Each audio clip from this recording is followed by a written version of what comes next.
Israel और जो Hamas का या फिलिस्तीन का जो मामला है वो इंटरस्टेट उनका इंटरनल मामला है। मोदी जी को उसकी वजह से हिंदुस्तान की तरफ देखना चाहिए कि हमारे हिंदुस्तान के अंदर जो देश में आग लगी हुई है, जो महंगाई है, जो मणिपुर जल रहा है, उसके बारे में वो बात नहीं करते। इजराइल और फिलिस्तीन पे आ जाते हैं। देखो ये डबल इंजन जो कहते हैं, ये डबल इंजन कभी इधर चलता है कभी उधर चलता है, तो ये डबलिंग वाले लोग हैं, रेपिस्ट लोग हैं, जिनके ऊपर एक्यूज्ड लोग हैं, जिनके ऊपर केस चल रहा है, वो संसद के अंदर बैठे हैं। इससे लोकतंत्र की शर्मनाक बात और क्या हो।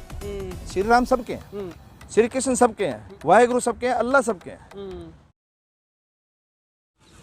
हम तो हिंदुस्तान के साथ हैं। अच्छा। इजराइल और जो हमास का या फिलिस्तीन का जो मामला है वो इंटरस्टेट उनका इंटरनल मामला है। और मोदी जी को उसकी वजह से बजाय उसके हिंदुस्तान की तरफ देखना चाहिए कि हमारे हिंदुस्तान के अंदर जो देश में आग लगी हुई है, जो महंगाई है, जो मणिपुर जल रहा है, उसके बारे में वो बात नहीं करते और इजराइल और फिलिस्तीन पे आ जाते हैं। पहले अपना आंतरिक सुरक्षा जो है उसको तो आप मजबूत कीजिए, उसके बाद आप कर लीजिए।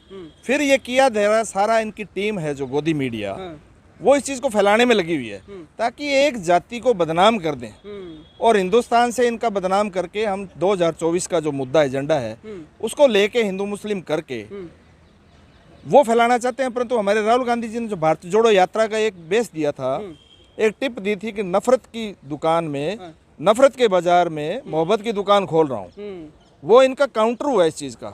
परंतु फिर भी ये लोग नहीं मानते। गोदी मीडिया के थ्रू वहां जाके रूबी का लियाकत आंसू दिखा रही हैं, देखो कितनी दिक्कत है, हाँ कितनी वो परेशानी है, बिल्कुल बिल्कुल बिल्कुल ये जो आंसू हैं ये मगरमच्छी आंसू हैं और ये इसके पीछे छुपा हुआ एजेंडा है। ये आंसू नहीं है, ना कोई दर्द है किसी के बारे में, इसके पीछे छुपा हुआ एजेंडा है 2024 का। और 2023 के अंदर जो इलेक्शन आ रहे हैं 5 स्टेटों के अंदर, इन्होंने हिंदू मुस्लिम करके नफरत फैलानी है और ध्रुवीकरण करके वोटों को प्रभावित करना है।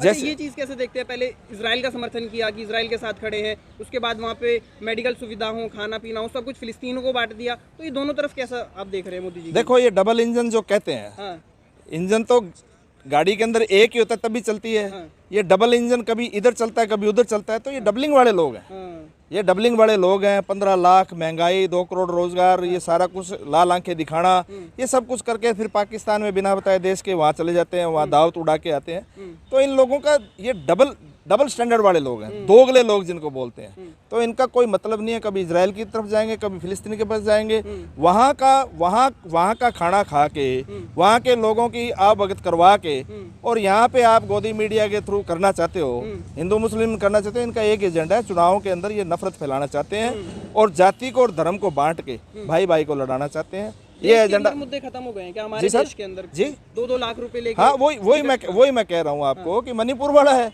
मणिपुर पे तो उनकी जुबान ही नहीं खुली। पठानकोट के अंदर हुआ, रेपिस्ट जो लोग हैं, मंत्री संसद के अंदर इनके जो सांसद हैं वो गालियां निकाल रहे हैं अल्पसंख्यक लोगों को। उनके ऊपर क्या कार्रवाई की? उल्टी का उनको राजस्थान में जिम्मेदारी दे दी।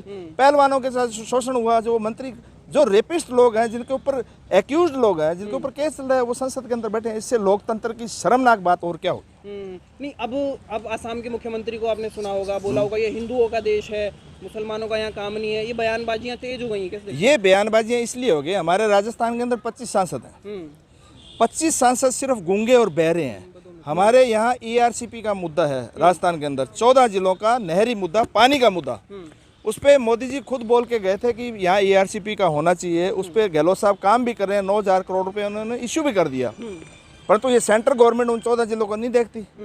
और ये लोग क्या है कि ये 25 के 25 सांसद जो बना दिए, ये गूंगे बहरे हो गए। इसलिए आप जो असम के मुख्यमंत्री की बात कर रहे हो ना, वो इनके ये जो कहेंगे, जो लाइन चलाएंगे उसी लाइन पे ये बोलेंगे, उस लाइन से हटके नहीं बोल सकते। देश के अंदर और भी बहुत सारे मुद्दे हैं, महंगाई का है, रोजगार का है, एजुकेशन का है। कोरोना के अंदर इतने लोग मर गए, किसान शहीद हो गए, किसानों का मामला है। लेकिन बोलते तो हैं सड़कों का जाल बिछा दिया, राम मंदिर बन रहा है, ये विकास के मुद्दे हैं उनके, आप उनको नहीं देखते? देखो, राम मंदिर जो फैसला हुआ था वो कोर्ट का फैसला है। इसको इन्होंने करके और अपना वो क्रेडिट लेने की कोशिश कर रहे हैं। राम मंदिर कोई हजारों मंदिर लोग जाते हैं, मंदिरों में लाखों हिंदुओं की आस्था है उसमें। आस्था तो लाखों हिंदुओं की नहीं है, सर्व धर्म है वो। भगवान किसी को ये नहीं कहता कि एक जाति का नहीं होता भगवान, परंतु इन्होंने भगवान को बांट दिया जातियों के अंदर।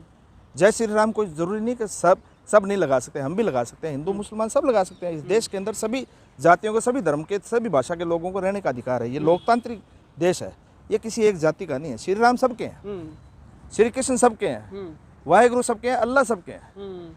तो इन्होंने तो बांटा। सनातनी रहेंगे बस यहाँ पे, जो दूसरे कम्युनिटी है उन्हें जमुना पार भेज दें। माइंड बागेश्वर बाबा कह रहे हैं, mind mind mind narrow minded लोग, जो तंग दिमाग के लोग होते हैं वो ऐसी बातें करते हैं। बागेश्वर कह रहे हैं कि भैया हिंदू राष्ट्र बनाना है इसको, हिंदू बागेश्वर कौन है? हाँ, वीरेंद्र शास्त्री। बागेश्वर कौन है? एक गर्ग है, एक बढ़िया है वो। हाँ, और बढ़िया होता है वो अपनी दुकानदारी जो चलानी है उसको चला रहे, कुछ टाइम के लोग हैं ये, अच्छा। ज़्यादा समय नहीं रहेंगे ये। ये मोदी जी के साथ ही पैदा हुए और मोदी जी के साथ ही खत्म हो जाए।